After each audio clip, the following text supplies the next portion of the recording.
So welcome to চাঁদ ride. Actually চাঁদ ride বলা যাবে না, কারণ 12টা 11 বাজে। সো ঈদ মোবারক।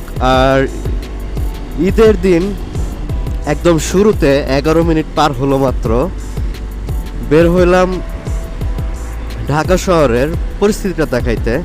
কারণ ইউজুয়ালি এই রোডটা প্রচণ্ড পরিমাণে জ্যাম থাকে এবং এটা অল টাইমই থাকে।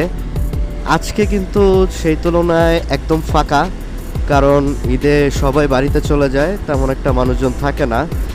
সো এর জন্যই বের হলাম যে দেখাই অ্যাকচুয়ালি কী অবস্থায় থাকে চাঁদ রাতের অবস্থা, আই মিন ঈদের দিনের অবস্থা। যে রোডগুলোতে আপনারা ঘন্টার পর ঘন্টা দাঁড়ায় থাকতেন, জ্যামে বসে থাকতেন।